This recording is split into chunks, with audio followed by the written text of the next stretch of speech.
Hey, Love Your Life fam. It's Crystal and Andre Holland. What's up, everybody? Hey, looking forward to hearing from you. So to find us, you can check us out on Apple Podcasts, iHeartRadio, Spotify, and Stitcher. We look forward to hearing from you all.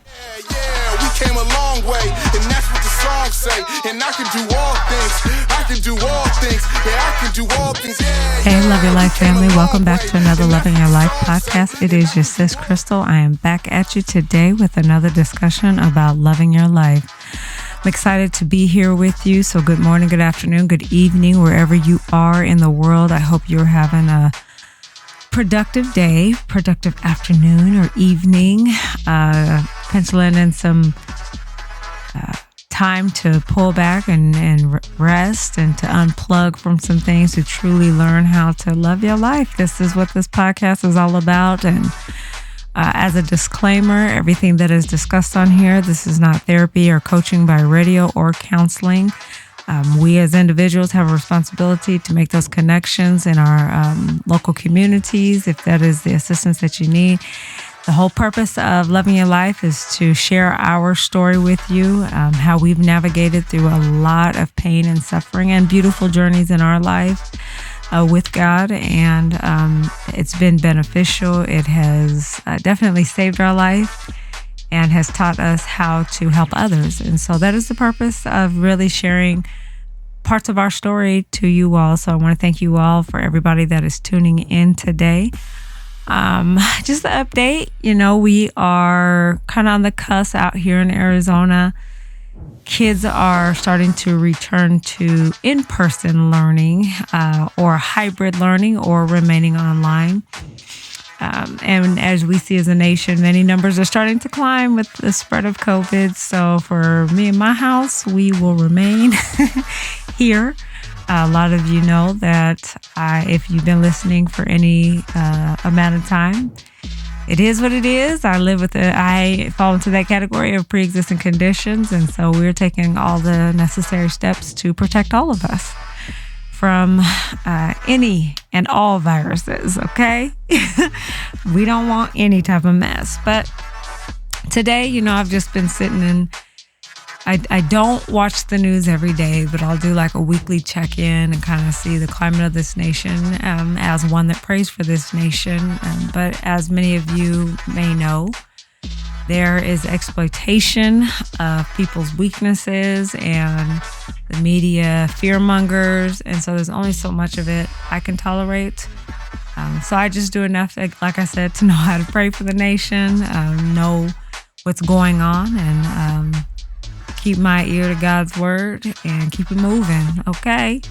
And so we know that a lot of people are just continuing to just press through this season. There's just so much. And so really, as I've been sitting and just continually with my own coaching business clients and looking at the climate of our nation, pain is such a prevalent topic. It's nothing new. It's been an ongoing topic and issue as long as people have been alive.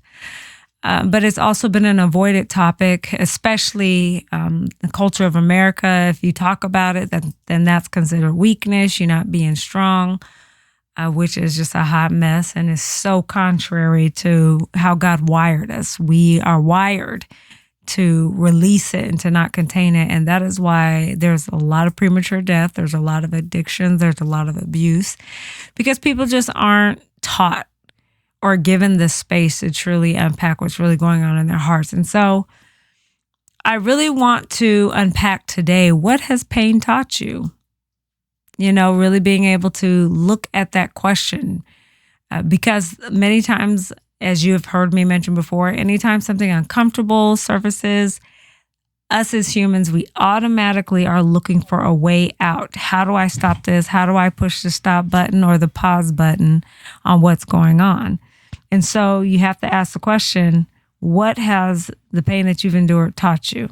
And so that's really what we're going to unpack today. And as I sit and reflect upon my own life and my own journey, some stuff I want to unpack with you guys. I feel like it's a little premature, but it's all good. Just because I have some pretty fun stuff that's on the horizon. But I know that this is a major issue that we are having to confront in our nation. And so I really want to share some of the things that I've learned from pain, what pain has taught me about myself, as a mother, as a woman, as a wife. Pain has taught me really who I am, what I am made out of, how strong I am, and how strong I'm not. And so obviously, anytime anything has come that's uncomfortable in my earlier, my early 20s and teens and different things like that, I'm like, look, how do we eliminate the source of pain so I can go on with my life? And now, being older, wiser, seasoned in some things, understanding that the challenge of pain is necessary, meaning what's next? I look in, okay, what is the opportunity in this obstacle? And the reason I have learned to do this is because it has been a successful lens to view life through. When you live with something that is chronic and it disrupts your life when it feels like disrupting it, sitting and wallowing in it and getting frustrated is going to lead down a very dark road. I've been there, done that, and don't plan on returning. And so part of the tools, one to two of the tools that I have utilized is reframing pain. And that's when I told you, I look at, okay, well, what is the opportunity in this obstacle? Reframing it does not eliminate the discomfort, okay? There's nothing that can eliminate it until I'm on the other side of it, until you are on the other side of it. But getting through it with an optimistic mentality is going to help you to manage your stress better, help you to delegate better, and then it helps you to be okay with what you're not good at. It helps you to know, okay, I'm not good at this. This is who is in my life that can come alongside me and support me in this area. And that's why I believe the challenge of pain is necessary. It's not fun. It's not welcomed with pom-poms, but it's necessary, guys. And I don't say that with pom-poms in my hand. I'm kind of like, oh, is there any way around this? But I think another reason why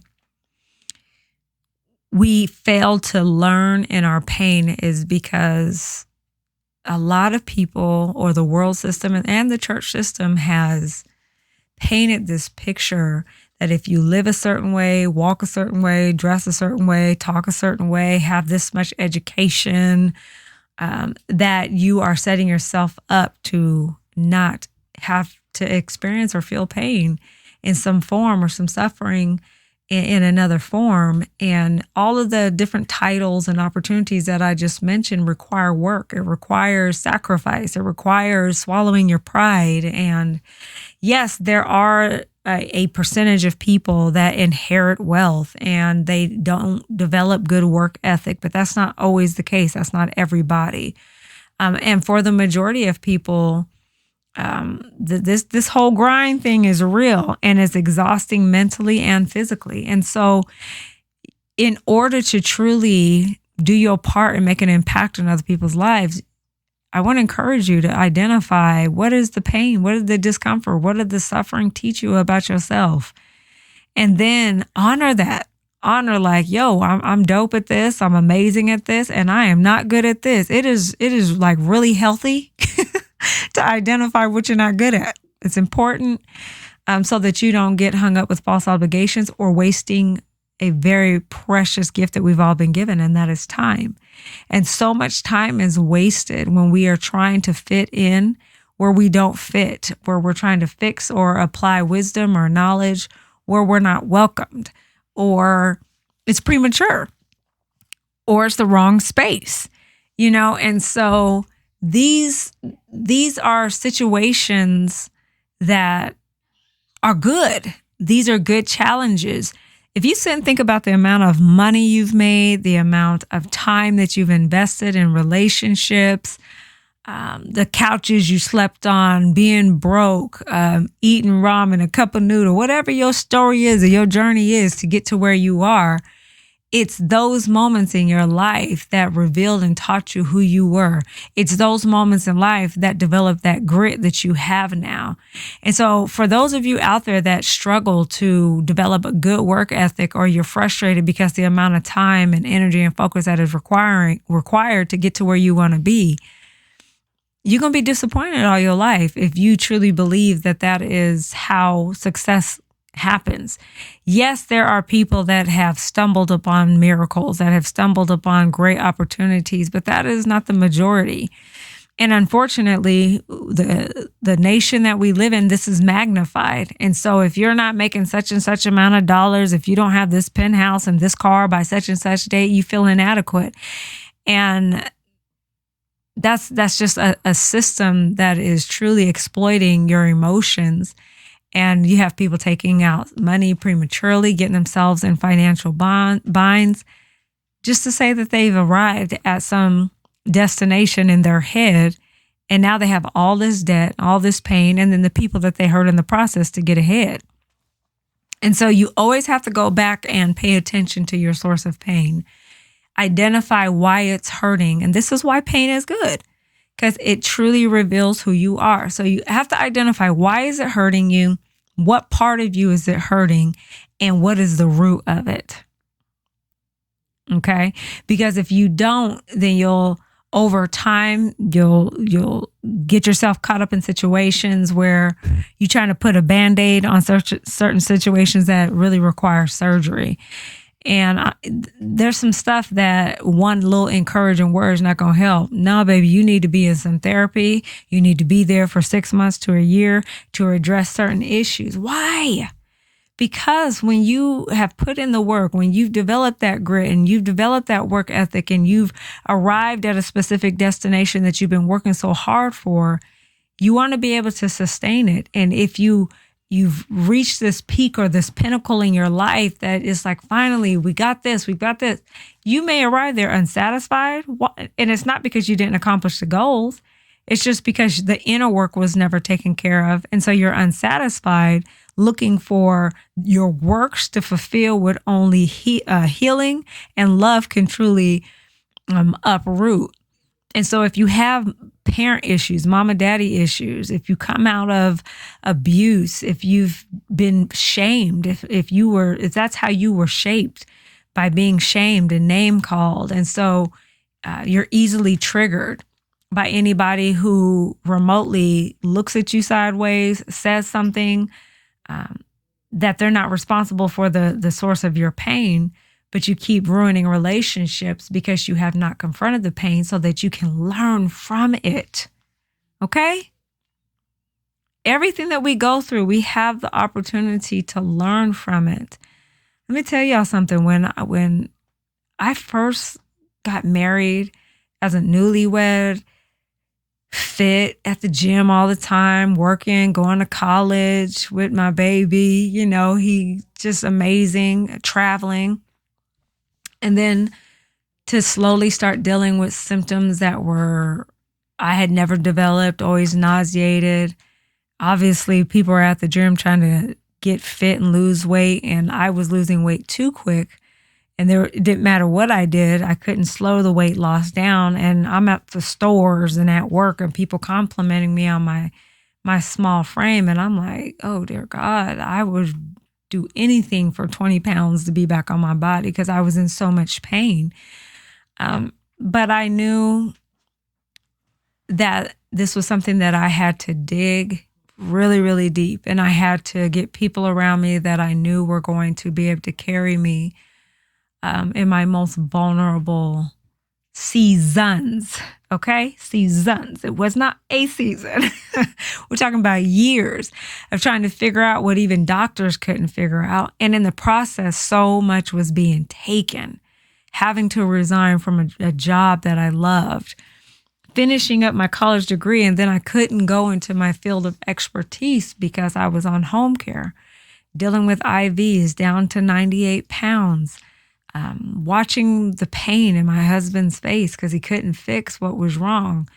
Looking at my babies and remembering running and playing with them and it being okay to now being told if you do this, you could rupture your colon and bleed to death. And so this is like, it was so abrupt, and it didn't matter what I did. It didn't matter how often I prayed. It didn't matter how much faith I had. It didn't matter how good I was eating. It didn't matter how much rest I had. This was a beast that kept rearing its head like, next, you ready to go back into the court for another round? Or, it was just, it didn't matter. And in that space, I had people around me that, man, if it wasn't for some of the words, and I really want to honor Dr.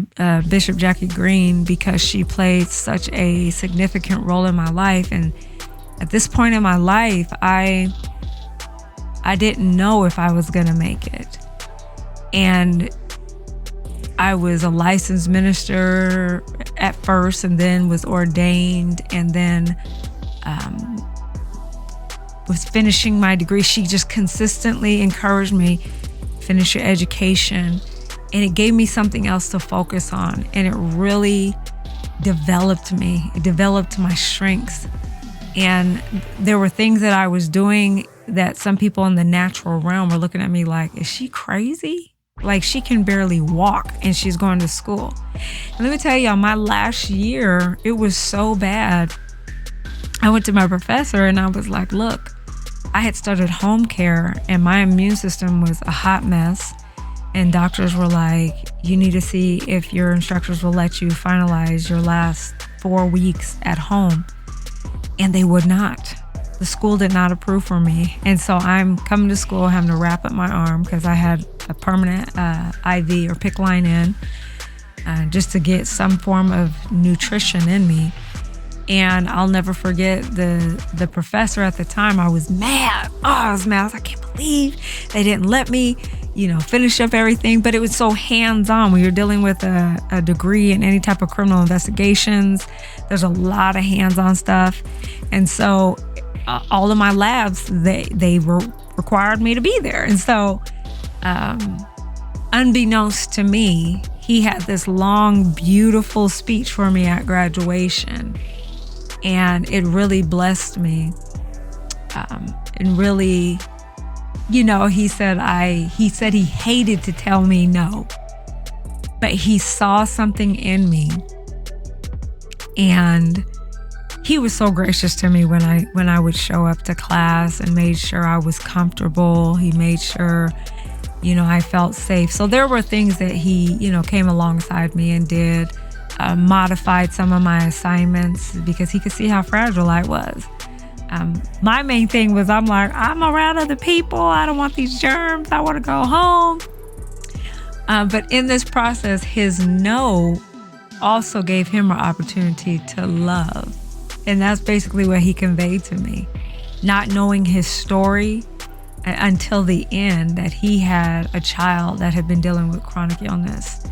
And him giving me the space to just go and do what was quote unquote safe to protect my immune system. From his lens, he said he didn't want me to give up. And if you're not in a space that's forcing you to press on and to keep going, it's easy to succumb to the disease or the dis-ease.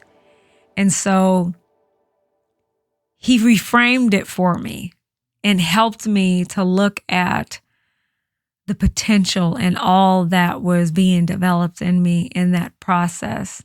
And I had been trucking, y'all. I was pushing it and kept it going. And before I said anything to him, but things were getting pretty bad where I was just becoming so physically exhausted. And I kicked out those last 4 weeks, like I said, with him modifying the schedule.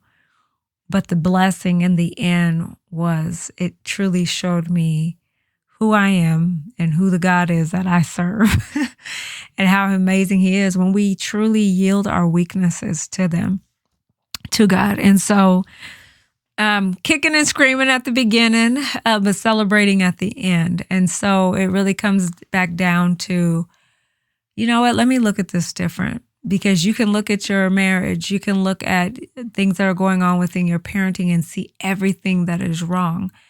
And that's not uncommon for us humans. We see something we don't like, we try to figure it out. If we don't figure it out, we automatically start judging it, and then we judge with partial information.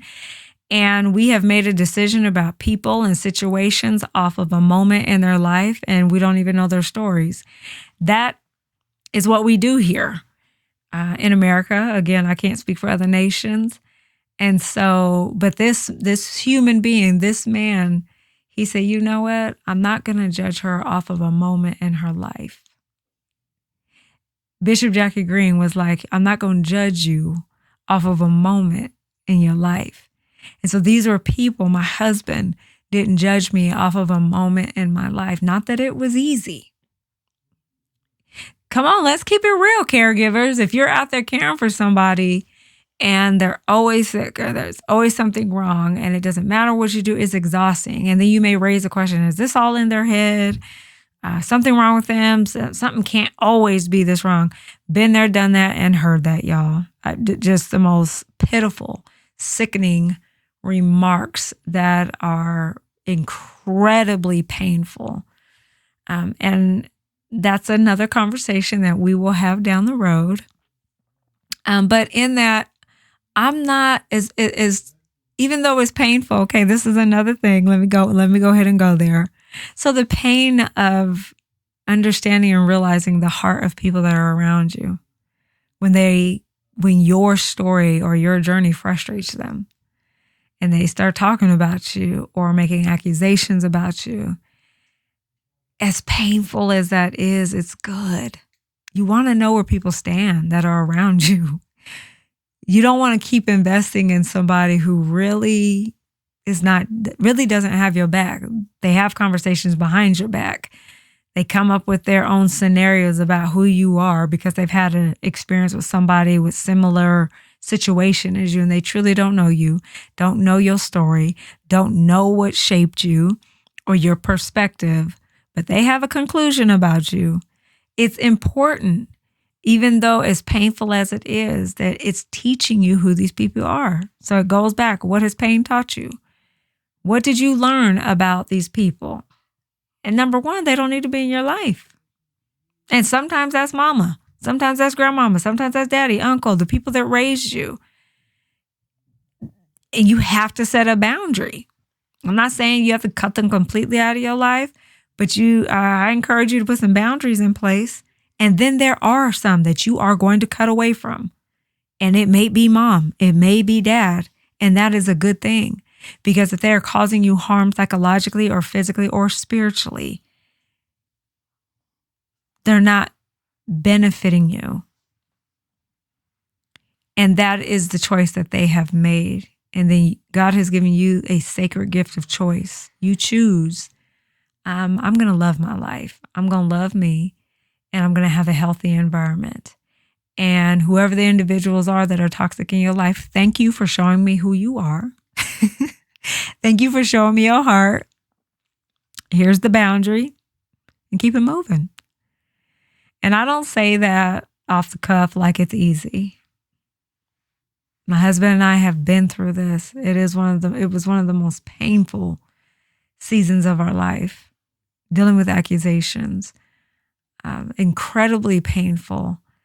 But at the end of the day, we have a job to do. And we understand that from our lens as believers, there are people in the world that have a job to do. That is the work of evil. They have a job to do. And as you all have heard me say before, they're going to do their job. You just make sure you're doing yours. And part of you doing yours is not becoming so blinded or distracted by what you don't understand versus finding the opportunity in the pain. It has saved my life, literally. It has literally saved my life. And so finding the opportunity in very painful circumstances, it's a benefit. Another benefit is you truly understanding and knowing the hearts of people that are around you. You don't want to go into situations blind, especially when you're in a vulnerable space or season. You need to know who's down for you. You need to know who's truly got your back and can hold space for you and protect you. Not co-sign foolishness. That's, again, I'm not talking about somebody coming and agreeing with you and everything. No, that's not a friend. A true friend is going to be honest with you, but they're going to be honest with you in love. They're not going to do anything to make you feel like the dirt under their shoes. But if your breath stinks, they're going to say, hey, your breath is on hum. You need to go hit that. You need to go take care of that. And then they might offer you some solutions to that bad breath. Those are the people you keep in your life. But if you say, hey, is my breath stinking? They're like, no. And then 10 minutes later say, oh, I have some gum. You want some gum? But they just won't be straight up with you. But then they're going to try to pacify you and bring you something a little later when they could have just been upfront with you from the jump. And so, we all have them. But, it's part of life and navigating through it, and then giving each individual the space to grow up, to mature. And so if that is you and you're that friend, what is pain? What is discomfort trying to teach you about yourself? And allowing that thing to rear its ugly head so that you can address it. Believe me, I don't want no mess buried and manifesting and showing up in my life down the road when we at the pinnacle of a time in our life and traveling or whatever we're doing. Last thing that any of us want is for a delayed response of unaddressed issues starting to rear its ugly head because you're finally starting to relax and enjoy life. And all of a sudden your body is like, oh, hey, remember this and remember that and remember this from 10 years ago, 5 years ago, 3 years ago, 15 years ago, 20 years ago. Let's go ahead and talk about this now. And so you've reached this place of success, and now you don't have any peace because you need to now confront what's trying to come up because you pushed it down to get your business off the ground, to date that female, date that brother, whatever your situation is, to get through school, to get to the next promotion, to write this paper. Y'all know what I'm talking about. Versus, what? Part of life is hurting, healing, and thriving at the same time. All of us. Most people on the face of the earth can say, hey, I'm hurting here, but I'm learning here, and I'm thriving here. We're all in this together, hurting, healing, and thriving. And so when the pain shows up, instead of trying to find a way to numb it, to run away from it, create that space around you that's going to be safe, and then be able to say, hey, okay, what do I need to learn from this? What do I need to learn about having an absentee father? What did it do to me, and how is it affecting my relationships? And sit with that, and then go get the help that you need if you feel you need it from a licensed therapist, counselor, or coach, a mentor, pastor, somebody that is credible in your life, and sit there and unpack that and work through it so that you're working to heal versus working to hide. That's another topic. And so, I just really want to encourage you all. So I know I've said a couple of things here. So obviously, the goal is that you're learning to learn from your pain. You're learning how to identify what makes you amazing. And you're also learning about your weaknesses so that you can work on those weaknesses, not for perfection, but so that they don't become a stumbling block in your future. Reframing it, finding the opportunity in obstacles. It's always going to be beneficial. And then exposing what's in your heart as well as those around you. You need to know who's down for you, who has your back, who's that ride or die in your life, no matter what you go through, but they're going to speak truth to you in love and be part of the solution and not the problem. And I can go on and on, but I definitely just wanted to unpack those. And like I shared just a snippet of my story, have people in your life that regardless of what your situation looks like, Scripture tells us that we walk by faith and not by sight. And I've been blessed to have those people in my life that kept speaking life to me, gave me assignments that at times were grueling, but it helped me to focus on living and not dying, because my body was telling me that, hey, we don't know how much longer you have here. But the assignments was like, let's keep it pushing, let's keep it moving, being able to teach, being able to sing, and all of the things that helped me to keep fighting to live. And I just want to honor, Bishop Jackie Green for continuing to be that gift in my life and helping me to focus on what was ahead and to not be consumed by what was in front of me, because I was being hit on all sides. When you deal with chronic illness, it doesn't just affect you. Having to look at my husband who was hurting when because he couldn't fix it, and identifying how to support me, how to be my husband and caregiver. It was incredibly painful. Raising children and wanting to be safe, but not wanting them to be afraid that they're going to lose you. And it was and has been the hardest journey for me particular. My husband can speak for himself, and he'll be back on here soon to be able to unpack that for you guys. But I have an incredible tribe and those around me that have given me life over the years. And ultimately, that's why we're all here. We're all here to produce life and to feed others. And so and that's really what this podcast is about, to truly be able to feed you all the fruit that I've obtained in my own story and journey. And so much more is on the horizon. And I'm looking forward to going there and going deeper with you all. But I want to thank you all again for tuning in to another episode. And again, what has pain taught you? I want to encourage you to take some time this week, the month, couple months, whatever you need, and begin to truly unpack this. What has pain taught you? The pain that you've endured in your life. And why are you better because of it? So thank you all again. You can check us out on all of the podcast outlets: iHeartRadio, Apple Podcasts, Spotify, Stitcher, Google Podcasts, and YouTube. Thank you all again for tuning in for another discussion. I love you.